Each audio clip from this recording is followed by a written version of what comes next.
ಆರಕ್ಷಣ का जो दीवार है उसको तोड़ के दिखाएंगे ಅಂತ ಹೇಳಿದ್ರು. ಆ ಮಾತಿಗೆ ಪುಷ್ಟೀಕರಣ ಕೊಟ್ಟಂತೆ ಇದೆ ಈ ಒಂದು ಆರ್ಥಿಕ ಮತ್ತೆ ಸಾಮಾಜಿಕ ಮತ್ತೆ ಶೈಕ್ಷಣಿಕ ಸಮೀಕ್ಷೆ.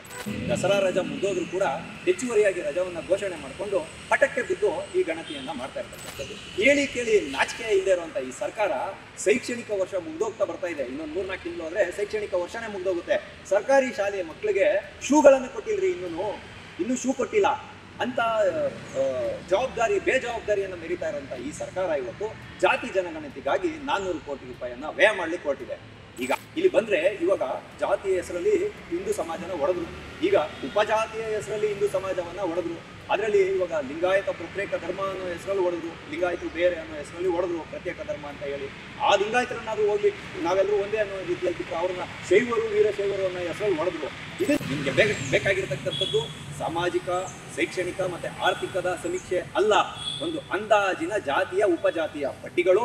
ಅದ್ರ ಮುಖಾಂತರ ಮುಂಬರುವ ಚುನಾವಣೆಯಲ್ಲಿ ಯಾರ್ಯಾರಿಗೆ ಟಿಕೆಟ್ಗಳನ್ನು ಕೊಡಬೇಕು, ಯಾರ್ಯಾರು ನಿರ್ದಿಷ್ಟ ನಾಯಕರನ್ನ ಜಾತಿಗಳಲ್ಲಿ ಉಪಜಾತಿಗಳಲ್ಲಿ ಗುರುತಿಸಿ ಇಟ್ಕೊಳ್ಬೇಕು, ಹೇಗೆ ಮುಸಲ್ಮಾನರಿಗೆ ಮೀಸಲಾತಿಯನ್ನು ತಂದುಕೊಡ್ಬೇಕು ಅನ್ನುವಂಥ ಬಹು ಮುಖ್ಯವಾದ ಪ್ರಶ್ನೆ ಇಲ್ಲಿ ಬರ್ತಾ ಇದೆ.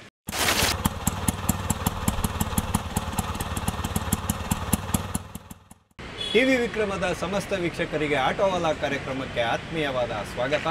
ನಾನು ನಿಮ್ಮ ಜಯಂತ್ ಪಾಂಡೆ. ಸ್ನೇಹಿತರೆ, ಆಟೋವಾಲಾ ಕಾರ್ಯಕ್ರಮಕ್ಕೆ ನಾವಿಂದು ಆಯ್ದುಕೊಂಡಂತಹ ವಿಷಯ ಜಾತಿ ಜನಗಣತಿಯ ದೊಂಬರಾಟ. ಜಾತಿ ಜನಗಣತಿಯ ದೊಂಬರಾಟ ಅಂತ ನಾನು ಇವತ್ತು ಯಾಕೆ ಹೇಳ್ತಾ ಇದ್ದೀನಿ ಅಂತ ಹೇಳಿದ್ರೆ, ಇತ್ತೀಚೆಗೆ ಕರ್ನಾಟಕದಲ್ಲಿ 2-3 ಬಾರಿ ಜಾತಿ ಜನಗಣತಿಯನ್ನು ಮಾಡಲಾಯಿತು. ಆದರೆ ನಮ್ಮ ಮಹಾನ್ ನಾಯಕರೆಲ್ಲ ಹೇಳೋದೇನು ಅಂತ ಹೇಳಿದ್ರೆ, ನಮ್ಮ ಮುಂದೆ ಜಾತಿ ಜನಗಣತಿಯನ್ನು ಮಾಡಲಿಕ್ಕೆ ರಾಜ್ಯ ಸರ್ಕಾರಕ್ಕೆ ಯಾವುದೇ ವಿಧವಾದಂಥ ಅಧಿಕಾರ ಇಲ್ಲ, ನಾವು ಮಾಡ್ತಾ ಇರ್ತಕ್ಕಂಥದ್ದು ಕೇವಲ ಆರ್ಥಿಕ ಶೈಕ್ಷಣಿಕ ಮತ್ತು ಸಾಮಾಜಿಕ ಸಮೀಕ್ಷೆ ಅಂತ ಒಂದು ಕುಂಟು ನೆಪವನ್ನು ಹೇಳ್ತಾ ಇರತಕ್ಕಂಥದ್ದು ಮೇಲ್ನೋಟಕ್ಕೆ ಕಂಡು ಬರ್ತಾ ಇದೆ. ಹಾಗಾಗಿ ನಾನು ಇದಕ್ಕೆ ಬಹಳ ನಿಧಾನವಾಗಿ ಸೂಕ್ಷ್ಮವಾಗಿ ಗಮನಿಸಿ ಈ ಒಂದು ಪ್ರತಿಕ್ರಿಯೆಯನ್ನು ಕೊಡ್ತಾ ಇರ್ತಕ್ಕಂಥದ್ದು. ರಾಜ್ಯದ ಒಬ್ಬ ನಾಗರಿಕನಾಗಿ ನನಗೂ ಕೂಡ ರಾಜ್ಯದ ಬಗ್ಗೆ ಚಿಂತನೆಯನ್ನು ಮಾಡಲಿಕ್ಕೆ ಒಂದು ಹಕ್ಕಿದೆ. ಹಾಗಾಗಿ ಇವತ್ತು ಘನತೆವೆತ್ತಂಥ ಮುಖ್ಯಮಂತ್ರಿಗಳ ಎದುರುಗಡೆ ಈ ಪ್ರಶ್ನೆಯನ್ನು ಇಡುವಂಥ ಅಧಿಕಾರವೂ ಕೂಡ ನಂದಿದೆ. ಹಾಗಾಗಿನೇ ಮಾಧ್ಯಮದಲ್ಲಿ ನಾವಿವತ್ತು ಈ ನಮ್ಮ ಅನಿಸಿಕೆಯನ್ನು ವ್ಯಕ್ತಪಡಿಸುವಂಥ ಪ್ರಯತ್ನವನ್ನು ಮಾಡ್ತಾ ಇದ್ದೀವಿ. ಅದ್ರ ಮುಖಾಂತರ ಜನರನ್ನು ಜಾಗೃತಿ ಮಾಡುವಂಥ ಪ್ರಯತ್ನಕ್ಕೆ ನಾನು ಇವತ್ತು ಕೈ ಹಾಕಿದ್ದೀನಿ. ಸ್ನೇಹಿತರೆ, ಸರ್ಕಾರ ಒಂದು ಸಮೀಕ್ಷೆಯನ್ನು ಮಾಡಬೇಕಾದ್ರೆ ಕೆಲವೊಂದು ಮಾನದಂಡಗಳು ಅದರಲ್ಲಿ ಇರಬೇಕಾಗಿತ್ತು ಅನ್ನೋದು ನನ್ನ ಅನಿಸಿಕೆ. ಯಾಕೆ ಅಂತ ಹೇಳಿದ್ರೆ, ಹೇಳಿ ಕೇಳಿ ಇವತ್ತು ನಮ್ಮ ಸಂವಿಧಾನದಲ್ಲಿ ಜಾತ್ಯತೀತ ಭಾರತ ಅಂತ ಜಾತ್ಯತೀತ ಅನ್ನೋದನ್ನು ಇವತ್ತು ಏನು ಹೇಳ್ತಿದ್ದಾರೆ, ಇದು ಮೂಲ ಸಂವಿಧಾನದಲ್ಲಿ ಇರಲಿಲ್ಲ.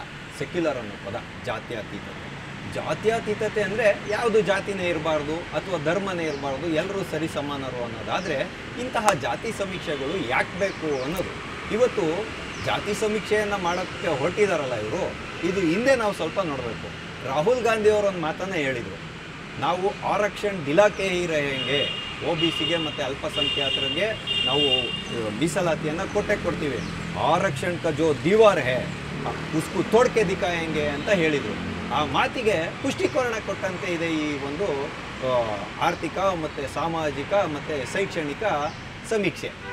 ಇದು ನೆಪ ಮಾತ್ರ ಅಷ್ಟೇ. ಆದರೆ ಅಲ್ಲಿ ಅವರು ಕೇಳ್ತಕ್ಕಂಥ ಪ್ರಶ್ನೆ, ಅವರು ಮಾಡ್ತಕ್ಕಂಥ ಮಾನದಂಡಗಳನ್ನ ನೋಡ್ತಾ ಇದ್ದರೆ ಸರ್ಕಾರಕ್ಕೆ ಅತಿ ಮುಖ್ಯವಾಗಿ ಬೇಕಾಗಿರ್ತಕ್ಕಂಥದ್ದು ಒಂದು ಅಂದಾಜಿನ ಜಾತಿಯ ಪಟ್ಟಿಯೇ ಹೊರತು ಸಾಮಾಜಿಕವಾಗಿ ಯಾರು ಭದ್ರತೆಯನ್ನು ಹೊಂದಿದ್ದಾರೆ, ಶೈಕ್ಷಣಿಕವಾಗಿ ಯಾರು ಮೀಸಲಾತಿಗಳನ್ನು ತೆಗೆದುಕೊಳ್ತಾ ಇದ್ದಾರೆ, ಯಾವ ಸವಲತ್ತುಗಳನ್ನು ತಗೊಳ್ತಾ ಇದ್ದಾರೆ ಅನ್ನುವ ಯಾವುದೇ ಅಂಕಿಅಂಶವೂ ಸಿಗೋದಿಲ್ಲ. ಯಾಕೆ ಅಂತ ಹೇಳಿದ್ರೆ, ಇವತ್ತು ನೋಡಿ ದಸರಾ ಹಬ್ಬ ಬಂತು. ಈ ಸರ್ಕಾರ ಮಾಡುವಂಥ ಮೂರ್ಖತನದ ಕೆಲಸಗಳು ಎಷ್ಟಿದೆ ಅಂತ ಹೇಳಿದ್ರೆ ನಾವಿಲ್ಲಿ ಕೊಂಚ ಗಂಭೀರವಾಗಿ ನೋಡಬೇಕು. ಈಗ ದಸರಾ ಹಬ್ಬ ಬಂತು, ಹೇಳಿ ಕೇಳಿ ಸರ್ಕಾರ ಕರ್ನಾಟಕದಲ್ಲಿರುವಂಥ ಸರ್ಕಾರಿ ಶಾಲೆಗಳೆಷ್ಟು, ಅನುದಾನಿತ ಶಾಲೆಗಳೆಷ್ಟು, ಅದರಲ್ಲಿ ಓದ್ತಕ್ಕಂಥ ಮಕ್ಕಳೆಷ್ಟು, ಇವರು ಶಿಕ್ಷಣದಲ್ಲಿ ಮುಂದುವರಿಬಾರ್ದಾ? ಸರ್ಕಾರ ಎಂಥ ಮೂರ್ಖತನದ ಹೆಜ್ಜೆಯನ್ನಿಟ್ಟಿದೆ ಅಂದರೆ, ದಸರಾ ರಜಾ ಮುಗಿದೋದ್ರೂ ಕೂಡ ಹೆಚ್ಚುವರಿಯಾಗಿ ರಜಾವನ್ನು ಘೋಷಣೆ ಮಾಡಿಕೊಂಡು ಹಠಕ್ಕೆ ಬಿದ್ದು ಈ ಗಣತಿಯನ್ನು ಮಾಡ್ತಾ ಇರ್ತಕ್ಕಂಥದ್ದು. ಹೇಳಿ ಕೇಳಿ ನಾಚಿಕೆ ಇಲ್ಲದೆ ಇರುವಂಥ ಈ ಸರ್ಕಾರ ಶೈಕ್ಷಣಿಕ ವರ್ಷ ಮುಗ್ದೋಗ್ತಾ ಬರ್ತಾ ಇದೆ. ಇನ್ನೊಂದು 3-4 ತಿಂಗಳು ಆದರೆ ಶೈಕ್ಷಣಿಕ ವರ್ಷನೇ ಮುಗ್ದೋಗುತ್ತೆ. ಸರ್ಕಾರಿ ಶಾಲೆಯ ಮಕ್ಕಳಿಗೆ ಶೂಗಳನ್ನು ಕೊಟ್ಟಿಲ್ಲರಿ, ಇನ್ನೂ ಶೂ ಕೊಟ್ಟಿಲ್ಲ. ಅಂಥ ಜವಾಬ್ದಾರಿ ಬೇಜವಾಬ್ದಾರಿಯನ್ನು ಮೆರಿತಾ ಇರುವಂಥ ಈ ಸರ್ಕಾರ ಇವತ್ತು ಜಾತಿ ಜನಗಣತಿಗಾಗಿ 400 ಕೋಟಿ ರೂಪಾಯಿಯನ್ನು ವ್ಯಯ ಮಾಡಲಿಕ್ಕೆ ಹೊರಟಿದೆ. ಈಗಾಗಲೇ ಇಲ್ಲ ಸಲ್ಲದ ಘೋಷಣೆಗಳನ್ನು ಮಾಡಿ ಉಚಿತ ಭಾಗ್ಯಗಳನ್ನು ಘೋಷಣೆ ಮಾಡಿ 50,000 ಕೋಟಿವರೆಗೂ ಬಡ್ಡಿಯನ್ನು ಪ್ರತಿ ವರ್ಷ ಪಾವತಿ ಮಾಡ್ತಾ ಇರುವಂಥ ಈ ಸರ್ಕಾರ ಸರ್ಕಾರಿ ಮತ್ತು ಅನುದಾನಿತ ಶಾಲೆಗಳಲ್ಲಿರುವಂಥ ಎಲ್ಲ ಸರ್ಕಾರದ ಶಿಕ್ಷಕರನ್ನು ಮತ್ತು ಕಾಲೇಜ್ಗಳಲ್ಲಿರುವಂಥ ಶಿಕ್ಷಕರನ್ನು ಈ ಸಮೀಕ್ಷೆಗೆ ಹಾಕ್ಕೊಂಡಿದ್ದಾರೆ. ಹೋಗಲಿ, ಅದನ್ನಾದರೂ ನೆಟ್ಟಾಗಿ ಮಾಡ್ತಾ ಇದ್ದಾರಾ? ಮಾನದಂಡ ಏನು? ಇಲ್ಲಿ ಬಂದರೆ ಇವಾಗ ಜಾತಿಯ ಹೆಸರಲ್ಲಿ ಹಿಂದೂ ಸಮಾಜನ ಒಡೆದ್ರು, ಈಗ ಉಪಜಾತಿಯ ಹೆಸರಲ್ಲಿ ಹಿಂದೂ ಸಮಾಜವನ್ನು ಒಡೆದ್ರು, ಅದರಲ್ಲಿ ಇವಾಗ ಲಿಂಗಾಯತ ಪ್ರತ್ಯೇಕ ಧರ್ಮ ಅನ್ನೋ ಹೆಸರಲ್ಲಿ ಹೊಡೆದ್ರು, ಲಿಂಗಾಯತರು ಬೇರೆ ಅನ್ನೋ ಹೆಸರಲ್ಲಿ ಹೊಡೆದ್ರು ಪ್ರತ್ಯೇಕ ಧರ್ಮ ಅಂತ ಹೇಳಿ. ಆ ಲಿಂಗಾಯತರನ್ನಾದರೂ ಹೋಗಲಿ ನಾವೆಲ್ಲರೂ ಒಂದೇ ಅನ್ನೋ ರೀತಿಯಲ್ಲಿ ಬಿಟ್ಟರೆ ಅವ್ರನ್ನ ಶೈವರು ವೀರಶೈವರು ಅನ್ನೋ ಹೆಸರಲ್ಲಿ ಹೊಡೆದ್ರು.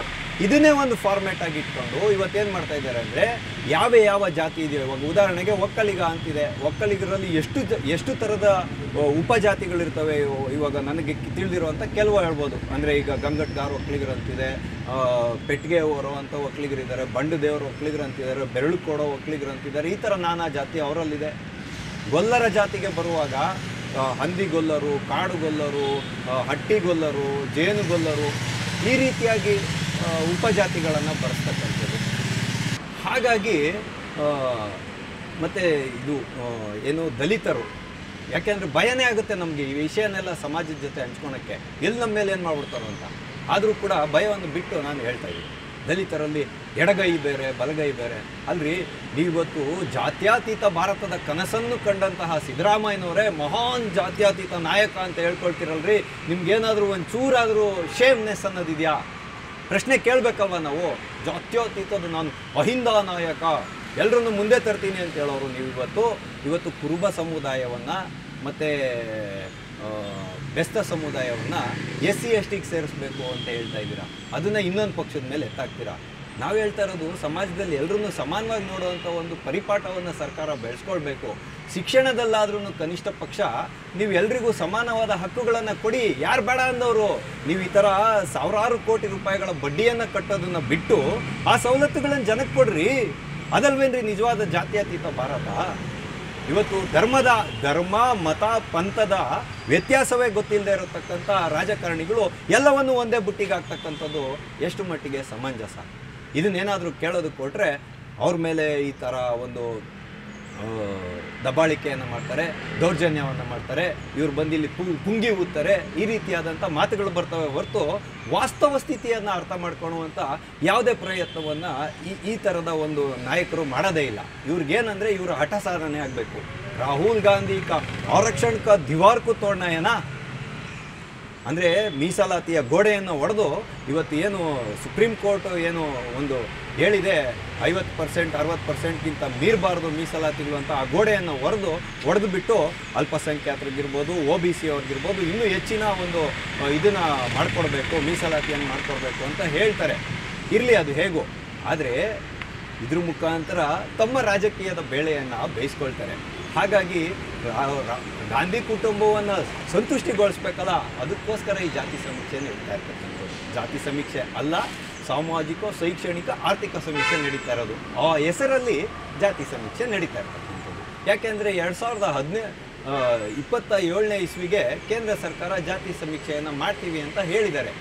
ಆದರೆ ಇಲ್ಲಿ ಅಡ್ಡಗೋಡೆಯ ಮೇಲೆ ದೀಪ ಇಟ್ಟಂತೆ ಉಗ್ರಪ್ಪ ಅವ್ರ ಮನೆ ಕಿರ್ಚಾಡದ ಮೇಲೆ ಸಿದ್ದರಾಮಯ್ಯ ಅವ್ರು ಏನು ಹೇಳ್ತಾರೆ ಅಂತ ಹೇಳಿದ್ರೆ, ಕುಲಶಾಸ್ತ್ರಗಳ ಅಧ್ಯಯನ ಮಾಡಿ ಅದ್ರ ಪ್ರಕಾರ ಜಾತಿಗಳನ್ನು ನಾವು ಇದು ಮಾಡುತ್ತೆ ಕೇಂದ್ರ ಸರ್ಕಾರ ಅಂತ ಹೇಳ್ತೀರಲ್ರಿ.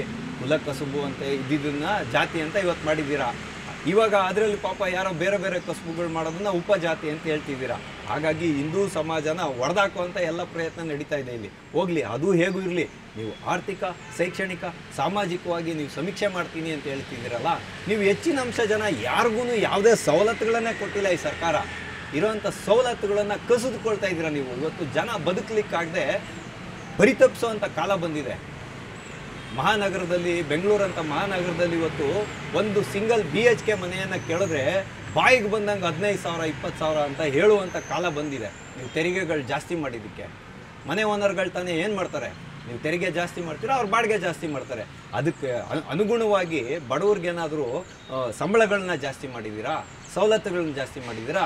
ಇಂಥದಕ್ಕೆ ನಿಮ್ಗೆ ಸಮಯನೇ ಇಲ್ಲ. ರಾಹುಲ್ ಗಾಂಧಿ ಅವ್ರನ್ನ ಓಲೈಕೆ ಮಾಡಬೇಕು, ತನ್ಮುಖಾಂತರ ನವೆಂಬರ್ ಕ್ರಾಂತಿಯಲ್ಲಿ ನಾನು ಸೀಟ್ನ ಭದ್ರ ಮಾಡ್ಕೊಬೇಕು ಅನ್ನೋದಷ್ಟೇ ಉಳಿದಿರೋದು ನಿಮಗೆ. ಹಾಗಾಗಿ ಬಿಹಾರದಲ್ಲಿ ನೀವು ನಿಮ್ಮ ಒಂದು ಸರ್ಕಾರ ಇತ್ತಲ್ಲ, ತೇಜಸ್ವಿ ಯಾದವ್ ಮತ್ತು ನಿತೀಶ್ ಕುಮಾರ್ ಅವ್ರದ್ದು, ಅವಾಗೊಂದು ಜಾತಿ ಜನಗಣತಿಯನ್ನು ಮಾಡಿ ಯಾವ ರೀತಿಯಾಗಿ ಒಂದು ಅಂದಾಜಿನ ಪಟ್ಟಿಯನ್ನು ಮಾಡ್ಕೊಂಡ್ರಿ, ಅದೇ ರೀತಿಯಾದ ಪಟ್ಟಿಯನ್ನು ಇಲ್ಲಿ ಮಾಡ್ಕೊಳಕ್ಕೆ ಹೊರಟಿದ್ದೀರಾ. ಕೋರ್ಟ್ ಏನೋ ಹೇಳ್ತು ಯಾರಿಗೆ ಅವಶ್ಯಕತೆ ಇದೆಯೋ ಅವ್ರು ಕೊಡಿ, ಇಲ್ಲದೇ ಇದ್ದವರು ಏನು ಒತ್ತಾಯ ಮಾಡೋಂಗಿಲ್ಲ ಅಂತ. ಆದರೂ ಕೂಡ ಸರಾಸರಿಯಾದಂಥ ಒಂದು ಅಂದಾಜಿನ ಪಟ್ಟಿ ಸರ್ಕಾರಕ್ಕೆ ಸಿಗುತ್ತೆ. ಆದರೆ ನನ್ನ ಪ್ರಶ್ನೆ ಬಹುಮುಖ್ಯವಾಗಿ ಅದಲ್ಲ. ಇವಾಗ ನೀವು ಮೀಸಲಾತಿಗಳನ್ನು ಕೊಳ್ಳಿಕ್ಕೆ ಹೋಗಿ ಅದರಲ್ಲಿ ಪ್ರತಿಯೊಂದು ಜಾತಿಯಲ್ಲಿ ಪ್ರತಿಯೊಂದು ಉಪಜಾತಿಯಲ್ಲಿ ಒಬ್ಬೊಬ್ಬ ನಾಯಕನನ್ನು ಸೃಷ್ಟಿ ಮಾಡಿ ಪರಸ್ಪರ ಸಂಘರ್ಷವನ್ನು ಸಮಾಜದಲ್ಲಿ ಹುಟ್ಟಾಕ್ತಾ ಇದ್ದೀರಾ. ತನ್ಮೂಲಕತೆ ಒಂದು ಅರಾಜಕತೆ ಸೃಷ್ಟಿಯಾಗುತ್ತೆ, ಸಮಾಜವನ್ನು ಒಡೆದಾಕ್ತಾ ಇದ್ದೀರಾ. ಅದು ಅಲ್ಲದೆ ನೀವು ಮಾಡಿದ್ದೇನು, ಕ್ರಿಶ್ಚಿಯನ್ದು ಏನು Christian Gowda, Christian Besta, Christian Lingayat, ಈ ರೀತಿಯಾಗಿ ಒಂದು ಜಾತಿನ ಸೃಷ್ಟಿ ಮಾಡಿದ್ರಲ್ಲ, ಅದು ಎಳ್ಳು ನೀರು ಬಿಟ್ಕೊಂಡು ಹೋಯಿತು. ಈಗ ಕೋರ್ಟ್ ಏನು ಹೇಳಿದೆ ಅಂತ ಹೇಳಿದ್ರೆ, ಈ ಒಂದು ಡೇಟಾನ ಸಂರಕ್ಷಣೆ ಮಾಡಿಟ್ಕೊಬೇಕು, ಎಲ್ಲೂ ಬಹಿರಂಗ ಪಡಿಸ್ಬಾರ್ದು ಅಂತ. ಬಹಿರಂಗನೇ ಪಡಿಸ್ಬಾರ್ದು ಅನ್ನೋಂಗಿದ್ರೆ ಈ ಜಾತಿ ಸಮೀಕ್ಷೆ ಯಾಕೆ, ಈ ಆರ್ಥಿಕ ಸಾಮಾಜಿಕ ಸಮೀಕ್ಷೆ ಯಾಕೆ ಅನ್ನೋಂಥ ಬಹುದೊಡ್ಡ ಪ್ರಶ್ನೆ ಎದುರಾಗುತ್ತೆ. ವಿರೋಧ ಪಕ್ಷಗಳು ಪ್ರಶ್ನೆ ಮಾಡಿದ್ರೆ ನಮ್ಮದು ಬಹುಮತ ಇದೆ ಅಂತ ಹೇಳೋದಕ್ಕೋಸ್ಕರ ನೀವು ಯಾವುದೇ ವಿಧವಾದಂಥ ಒಂದು ಬೆಲೆನೇ ಕೊಡೋದಿಲ್ಲ. ನಮ್ಮದು ಒಂದು ಸರ್ವಾಧಿಕಾರಿ ಧೋರಣೆ, ಸಂವಿಧಾನದ ಮಹಾನ್ ರಕ್ಷಕರು ಅಂತ ಹೇಳ್ಕೊಳ್ತೀರಲ್ಲ ನೀವು ಇವತ್ತು. ಹಾಗಾಗಿ ನೀವು ಇವತ್ತು ಯಾರ್ದು ಒಂದು ಸಲಹೆಗಾಗಲಿ ಸೂಚನೆಗಳಿಗಾಗಲಿ ವಿನಂತಿಗಳಿಗಾಗಲಿ ಬೆಲೆ ಕೊಡದೇ ಇರೋವಂಥ ಮಟ್ಟಕ್ಕೆ ಹೊರಟೋಗಿರ್ತಕ್ಕಂಥದ್ದು ಕರ್ನಾಟಕದ ಕಾಂಗ್ರೆಸ್ ಸರ್ಕಾರ. ಹಾಗಾಗಿ ಪ್ರಶ್ನೆ ಮಾಡಿದವ್ರ ಮೇಲೆ FIRಗಳನ್ನ ಹಾಕ್ತಕ್ಕಂಥದ್ದು ಮಾಡ್ತಾಯಿದ್ದೀರಾ. ಈ ಸಮೀಕ್ಷೆಗೆ ಬರ್ತಾರಲ್ಲ ಅವ್ರ ಕಷ್ಟ ನಾನಾ ರೀತಿಯಾಗಿ ಪ್ರಶ್ನೆ ಮಾಡ್ತಾ ಇದ್ದಾರೆ ಇವತ್ತು ಜನ. ನಮ್ಮ ತೀರಾ ಖಾಸಗಿ ವಿಷಯಗಳಿಗೆ ಯಾಕೆ ಬರ್ತೀರಾ ಅಂತ. ನಾನು ಒಂದು ಸಮೀಕ್ಷೆಯಲ್ಲಿ ನೋಡಿದೆ, ಆ ಮನೆಯಲ್ಲಿ ಯಾವ ವ್ಯಕ್ತಿ ಇರ್ತಾನೆ, ಯಜಮಾನ ಯಾರು ಅಂತ ಡಿಕ್ಲೇರ್ ಮಾಡೋದು ಕೂಡ ಆ ಆ್ಯಪೇ ಮಾಡ್ಕೊಳ್ಳುತ್ತೆ. ಅಂದರೆ ಇವಾಗ ಮನೆಯಲ್ಲಿ ಯಾರಾದರೂ ಯಜಮಾನ ತೀರೋಗಿರ್ತಾನೆ ಅಂತ ಇಟ್ಕೊಳ್ಳಿ, ಆ ಮನೆಯಲ್ಲಿ ಯಾರು ಗಂಡಸು ಹೆಚ್ಚಿನ ವಯಸ್ಸಲ್ಲಿರ್ತಾರೋ ಅವ್ರನ್ನ ಯಜಮಾನ ಅಂತ ಅದೇ ಬ್ರಾಕೆಟಲ್ಲಿ ತೊಗೊಂಡ್ಬಿಡುತ್ತೆ ಕಾಲಮಲ್ಲಿ. ಅದಾದಮೇಲೆ ಜಾತಿಯನ್ನು ಕೇಳ್ತಾರೆ, ಉಪಜಾತಿಯನ್ನು ಕೇಳ್ತಾರೆ, ಮತ್ತು ಮತಪಟ್ಟಿಯ ಸಂಖ್ಯೆಯನ್ನು ತೊಗೊಳ್ತಾರೆ, ಆಧಾರ್ ಕಾರ್ಡ್ನ ಸಂಖ್ಯೆಯನ್ನು ತೊಗೊಳ್ತಾರೆ, ಫೋನ್ ನಂಬರ್ ತೊಗೊಳ್ತಾರೆ. ಇಷ್ಟು ಜಾತಿ ಸಮೀಕ್ಷೆಗೆ ಸಂಬಂಧಪಡುತ್ತೆ. ಅಲ್ಲಿಂದ ಮುಂದೆ ಇವರು ಪ್ರಶ್ನೆಗಳು ಕೇಳ್ತಾರಲ್ಲ, ಮನೆ ಇದೆಯಾ, ಚಿನ್ನ ಇದೆಯಾ, ವರಮಾನ ಇದೆಯಾ, ಯಾರೇ ನಿಮಗೆ ಸರಿಯಾಗಿರೋಂಥ ಮಾಹಿತಿಯನ್ನು ಕೊಡ್ತಾರೆ. ಅದು ಬಿಡಿ ಹೋಗಲಿ, ಅದೆಲ್ಲ ಆಗೋದ್ಮೇಲೆ ಇವ್ರು ಹೇಳ್ತಾ ಇರೋದು ಏನು ಅಂದರೆ, ನಾವೇನು ಮಾಡೋಣ ಸರ್, ನಾವೇನು ಮಾಡೋಣ ಮೇಡಮ್ ನೀವು ಈ ಪ್ರಶ್ನೆಗಳನ್ನೆಲ್ಲ ಏನಕ್ಕೆ ಕೇಳ್ತಿದ್ದೀರಾ ಸರ್, ನೀವು ಈ ಪ್ರಶ್ನೆಗಳನ್ನೆಲ್ಲ ಏನಕ್ಕೆ ಕೇಳ್ತಿದ್ದೀರಾ ಅಂತ ಕೇಳಿದ್ರೆ ಏನಂತಾರೆ ಅಂದರೆ, ನಿಮ್ಗೆ ಎಷ್ಟು ಹೇಳಿದೀವೋ ಅಷ್ಟು ಕೆಲಸ ಮಾಡಿ ಅಂತ ಸರ್ಕಾರ ನಮಗೆ ತಾಕೀತು ಮಾಡಿದೆ. ನೀವು ಇದನ್ನ ಹೋಗಿ ಸಮೀಕ್ಷೆ ಮಾಡ್ಕೊಂಬರಲಿಲ್ಲ ಅಂದರೆ ನಿಮ್ಮ ಮೇಲೆ ಕ್ರಮ ತಗೊಳ್ತೀವಿ ಅಂತ ಹೇಳುವಂಥ ಬೆದರಿಕೆಯನ್ನು ಹಾಕಿ ಇವತ್ತು ಬಲವಂತದಿಂದ ಈ ಒಂದು ಸಮೀಕ್ಷೆಯನ್ನು ಸರ್ಕಾರ ಮಾಡ್ಕೊಳ್ತಾ ಇರೋದು. ಅದು ಮಾಡಿದ್ರೂ ಕೂಡ ಯಾವುದೇ ಒಂದು ಮಾನದಂಡ, ಇವಾಗ ನೀವು ಸಮೀಕ್ಷೆಯನ್ನು ಮಾಡ್ತೀರಲ್ವ, ಆ ಸಮೀಕ್ಷೆಯಲ್ಲಿ ನಮಗೂ ಕೂಡ ಸಲಹೆಗಳನ್ನು ಸೂಚನೆಗಳನ್ನು ಕೊಡೋದಕ್ಕೆ ಒಂದಾದರೂ ಪ್ರಶ್ನೆಯನ್ನು ಕೇಳುವಂತಹ ಒಂದು ಔದಾರ್ಯವನ್ನೇನಾದರೂ ಸಿದ್ದರಾಮಯ್ಯನ ಸರ್ಕಾರ ಮಾಡಿದರೆ ನಾನು ಇಲ್ಲೇ ಸೆಲ್ಯೂಟ್ ಮಾಡ್ತೀನಿ ರೀ ಸಿದ್ದರಾಮಯ್ಯನವರೇ. ಅಂಥದ್ದು ಯಾವುದೂ ಇಲ್ಲ. ಹಾಗಾಗಿನೇ ನಾನು ತುಂಬ ಕೂಲಂಕುಷವಾಗಿ ನೋಡಿ ಈ ಒಂದು ನಿರ್ಧಾರವನ್ನು ನಿಮ್ಮ ಮುಂದೆ ಇವತ್ತು ಈ ಮೂಲಕ ಹೇಳ್ತಾ ಇರ್ತಕ್ಕಂಥದ್ದು. ನಿಮಗೆ ಬೇಕಾಗಿರ್ತಕ್ಕಂಥದ್ದು ಸಾಮಾಜಿಕ, ಶೈಕ್ಷಣಿಕ ಮತ್ತು ಆರ್ಥಿಕದ ಸಮೀಕ್ಷೆ ಅಲ್ಲ, ಒಂದು ಅಂದಾಜಿನ ಜಾತಿಯ ಉಪಜಾತಿಯ ಪಟ್ಟಿಗಳು. ಅದರ ಮುಖಾಂತರ ಮುಂಬರುವ ಚುನಾವಣೆಯಲ್ಲಿ ಯಾರ್ಯಾರಿಗೆ ಟಿಕೆಟ್ಗಳನ್ನು ಕೊಡಬೇಕು, ಯಾರ್ಯಾರು ನಿರ್ದಿಷ್ಟ ನಾಯಕರನ್ನು ಜಾತಿಗಳಲ್ಲಿ ಉಪಜಾತಿಗಳಲ್ಲಿ ಗುರುತಿಸಿ ಇಟ್ಕೊಳ್ಬೇಕು, ಹೇಗೆ ಮುಸಲ್ಮಾನರಿಗೆ ಮೀಸಲಾತಿಯನ್ನು ತಂದುಕೊಡಬೇಕು ಅನ್ನುವಂಥ ಬಹು ಮುಖ್ಯವಾದ ಪ್ರಶ್ನೆ ಇಲ್ಲಿ ಬರ್ತಾ ಇದೆ. ಕರ್ನಾಟಕದಲ್ಲಿ ಇವಾಗ ಹಿಂದೂ ಸಮಾಜ, ಲಿಂಗಾಯತರು, ಒಕ್ಕಲಿಗರು, OBC, SC ST ಎಲ್ಲರೂ ಒಳಗೊಂಡಂತೆ ಹಿಂದೂ ಸಮಾಜ, ಇದನ್ನು ಪ್ರತ್ಯೇಕತೆ ಪಡಿಸಿ ಮುಸಲ್ಮಾನರೇ ಅಧಿಕ ಸಂಖ್ಯೆಯಲ್ಲಿದ್ದಾರೆ ಅಂತ ತೋರಿಸ್ಲಿಕ್ಕೆ ಹೊರಟಿದ್ದೀರಾ ನೀವು. ಮುಸಲ್ಮಾನ್ ಸಮಾಜ ಜಾಗೃತ ಆಗಿದೆ. ಅವ್ರು ಇವಾಗೇ ಹೇಳ್ಬಿಟ್ಟಿದ್ದಾರೆ, ಎಲ್ಲರೂ ಮುಸ್ಲಿಂ ಅಂತಲೇ ಬರೀತಾರೆ. ಅವರು ಯಾವುದು ಉಪಜಾತಿ ಇಲ್ವೇ ಇಲ್ವಾ ಅವರಲ್ಲೂ ಇದೆ ಕಣ್ರಿ. ಎಷ್ಟು ಉಪಜಾತಿ ಇದೆ ಬರೀರಿ, ಅವ್ರದ್ದು ಸಪ್ರೇಟ್ ಮಾಡಿ. ಲಿಂಗಾಯತರಲ್ಲಿ ಹೇಗೆ ಹೇಳ್ತಿದ್ದಾರೆ ಅಂದರೆ, ಈ ಬಗ್ಗೆ ಪ್ರಶ್ನೆ ಮಾಡಲಿಕ್ಕೆ ಒಂಥರ ನೋವಾಗುತ್ತೆ ಮನಸ್ಸಿಗೆ. ಬಸವಣ್ಣವ್ರು ಇದಕ್ಕೇನೆ ಹೇಳಿದ್ದು ಬಸವಣ್ಣನವರು, ಸಮಾಜದಲ್ಲಿರುವಂಥ ಅಸ್ಪೃಶ್ಯತೆಯನ್ನು ತೊಡೆದಾಕಬೇಕು, ಸಮಾಜದಲ್ಲಿ ಸರ್ವರು ಸಮಾನರಾಗಿರಬೇಕು ಅಂತ ತಾನೇ ಬಸವ ತತ್ವನ ನಮ್ಮೆಲ್ಲರ ಮುಂದೆ ಇಟ್ಟು ಲಿಂಗ ಪೂಜೆಯನ್ನು ಪ್ರತಿಷ್ಠಾಪನೆ ಮಾಡಿಕೊಟ್ಟಿದ್ದು. ಇವತ್ತು ಪರಸ್ಪರ ಜಗಳ ಆಡೋವಂಥ ಮಟ್ಟಕ್ಕೆ ಬಂದಾಗ ಬಸವಣ್ಣನವ್ರು ಮಾಡಿದಂಥ ಕ್ರಾಂತಿಗೆ ಎಲ್ಲಾದರೂ ಬೆಲೆ ಇದೆಯಾ ಅನ್ನುವಂಥದ್ದನ್ನು ನಮ್ಮ ಮಹಾನ್ ನಾಯಕರು ನೆನಪಿನಲ್ಲಿ ಇಟ್ಕೊಳ್ಬೇಕು. ಆದರೆ ಇದು ಜಾತಿ ಅಂತ ಕೇಳ್ತಕ್ಕಂಥದ್ದು ಸೂಕ್ಷ್ಮವಾದ ವಿಚಾರ. ಅದರ ಮುಖಾಂತರ ಕಿಚ್ಚನ್ನು ಹಚ್ಚಿ ದೇಶದಲ್ಲಿ ಅರಾಜಕತೆಯನ್ನು ಉಂಟು ಮಾಡುವಂತಹ ಮತ್ತು ರಾಜಕೀಯ ಬೇಳೆಯನ್ನು ಬೇಯಿಸ್ಕೊಳ್ಳುವಂತಹ ಯಾವುದೇ ರಾಜಕೀಯದ ಪಕ್ಷ ಇರ್ಬೋದು, ಅವ್ರಿಗೆಲ್ರಿಗೂ ನಾಚಿಕೆ ಆಗಬೇಕು ಅಂತ ನಾನು ನಿಮ್ಮ ಮೂಲಕ ಹೇಳ್ತೀನಿ. ನನಗೆ ಇದರಲ್ಲಿ ಯಾವುದೇ ವಿಧವಾದಂಥ ಗೊಂದಲ ಇಲ್ಲ. ಹಾಗಾಗಿ ಕಡೆ ಪಕ್ಷ ಶಿಕ್ಷಣದಲ್ಲಾದರೂ ಎಲ್ಲರೂ ಸರ್ವ ಸಮಾನರು ಅಂತ ಹೇಳಿ ಮಾಡಿ. ನೀವೇನು ಕೊಡೋದೇನಿಲ್ಲ, ಅಲ್ಲಿ ಕಳ್ಕೊಳ್ಳೋದೇನಿಲ್ಲ. ಜನರು ಕಟ್ತಕ್ಕಂಥ ತೆರಿಗೆ ದುಡ್ಡನ್ನು ಕೊಡ್ತಾ ಇದ್ದೀರಾ, ನಿಮ್ಮ ಮನೆಯಿಂದ ಯಾರು ಅಂತಂದು ಕೊಡ್ತಾ ಇಲ್ಲ. ಶಿಕ್ಷಣದಲ್ಲಾದರೂ ಮಕ್ಕಳಿಗೆ ಒಂದು ಓದಲಿಕ್ಕೆ ಎಲ್ಲ ವಿಧವಾದಂಥ ಸವಲತ್ತುಗಳನ್ನು ಕೊಡಿ. ಸರ್ಕಾರ ಏನು ಕಳ್ಕೊಳ್ಳೋದಿಲ್ಲ. ಒಬ್ಬ ವಿದ್ಯಾವಂತ ಸೃಷ್ಟಿಯಾದ ಅಂದರೆ ಅವನು ಸರ್ಕಾರಕ್ಕೆ ಒಂದು ಶಕ್ತಿಯಾಗಿ ಹೊರಹೊಮ್ತಾನೆ. ಸರ್ಕಾರಕ್ಕೆ ಏನು ಬೇಕೋ ಅದನ್ನು ಕೊಡ್ತಾನೆ, ಮುಂದೆ ಅವನು ಕೊಡ್ತಾನೆ ಅನ್ನೋ ಭರವಸೆ ನನಗಿದೆ. ನೀವು ಉಚಿತವಾಗಿ ಶಿಕ್ಷಣವನ್ನು ಕೊಡಿ, ಅವನು ಸರ್ಕಾರಕ್ಕೆ ಕೊಡುಗೆಯನ್ನು ಕೊಡ್ತಾನೆ. ಶಿಕ್ಷಣದಲ್ಲಿ ಎಲ್ಲಿವರೆಗೂ ಮಾಫಿಯಾ ಇರುತ್ತೋ ಅಲ್ಲಿವರೆಗೂ ಕೂಡ ಪ್ರತಿಭಾನ್ವಿತ ವಿದ್ಯಾರ್ಥಿಗಳು ಮುಂದೆ ಬರಲಿಕ್ಕಾಗಲ್ಲ. ಯಾರು ಶಕ್ತರಿದ್ದಾರೋ ಸಮಾಜದಲ್ಲಿ ಅವರು ಮಾತ್ರ ಮುಂದೆ ಬರಲಿಕ್ಕೆ ಸಾಧ್ಯ ಆಗ್ತದೆ. ಎಲ್ಲೋ ನೀವು ಕೊಡುವಂಥ ಕೆಲವು ಬೆರಳೆಣಿಕೆಯಷ್ಟು ಮೆರಿಟ್ ಸೀಟ್ಗಳಿಂದ ಇವತ್ತು ಸದೃಢವಾದ ಸರ್ಕಾರವನ್ನು ಕಟ್ಟೋಕ್ಕಾಗಲ್ಲ. ಹಾಗಾಗಿ ಶಿಕ್ಷಣದಲ್ಲಾದರೂ ಯಾರು ಏನು ಓದ್ತೀವಿ ಅಂತಾರೋ ಅದನ್ನು ಓದಿಸೋವಂಥ ಒಂದು ಔದಾರ್ಯತೆಯನ್ನು ತೋರ್ರಿ. ನಿಮ್ಮ ಶೈಕ್ಷಣಿಕ ಸಂಸ್ಥೆಗಳಿಗೆ ಎಲ್ಲಿ ಹೊಡೆತ ಬಿದ್ದುಬಿಡುತ್ತೋ ಅಂತ ಹೇಳುವಂಥ ವಿಷಯನ ಇಟ್ಕೊಂಡು ಈ ಮೀಸಲಾತಿ ಅನ್ನುವಂಥ ಭೂತನ ತೊಗೊಂಬಂದಿಟ್ಕೊಂಡು ಇವತ್ತು ಶಿಕ್ಷಣದಲ್ಲಿ ಇಲ್ಲದ ಅವ್ಯವಸ್ಥೆಯನ್ನು ಸೃಷ್ಟಿ ಮಾಡಿದ ಎಲ್ಲ ರಾಜಕೀಯ ಪಕ್ಷಗಳು ಅಂತ ನಾನು ಹೇಳ್ತೀನಿ. ಅದಾದಮೇಲೆ ನೀವು ಬೇಕಾದರೆ ಮುಂದೆ ಸರ್ಕಾರಿ ವ್ಯವಸ್ಥೆಗಳಲ್ಲಿ ಪಾಪ ಏನು ನೀವು ಹಂಗೆ ಓದಿ ಇವಾಗ ಅವನು ಬಂದಿದ್ದ ತಕ್ಷಣ ಹೊರಗಡೆ ಬಂದಿದ್ದ ತಕ್ಷಣ ಕೆಲಸ ಕೊಟ್ಬಿಡ್ತೀರಾ?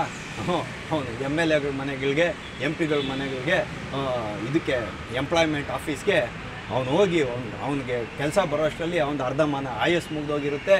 ಮತ್ತು ಭ್ರಷ್ಟಾಚಾರ ಬೇರೆ ಅದರಲ್ಲಿ. ಇದೆಲ್ಲ ಮಾಡೋ ಬದಲು ಈ ಶಿಕ್ಷಣ ಇಲಾಖೆಯಲ್ಲಿ, ಪೊಲೀಸ್ ಇಲಾಖೆಯಲ್ಲಿ, ಸರ್ಕಾರಿ ಇಲಾಖೆಗಳಲ್ಲಿ ಎಷ್ಟು ಉದ್ಯೋಗ ಖಾಲಿ ಬಿದ್ದಿದೆ ಅದನ್ನು ಫುಲ್ ಮಾಡೋ ಅಂಥದ್ದು, ಅದಕ್ಕೆ ಅಪಾಯಿಂಟ್ ಮಾಡುವಂಥ ಕೆಲಸನ ಸಿದ್ದರಾಮಯ್ಯ ಅವ್ರ ಸರ್ಕಾರ ಮಾಡಬೇಕಾಗಿತ್ತೆ ಹೊರತು ರಾಹುಲ್ ಗಾಂಧಿ ಹೇಳಿದಂಥ ಆರಕ್ಷಣ का दीवार को तोड़ने का काम नहीं करना था.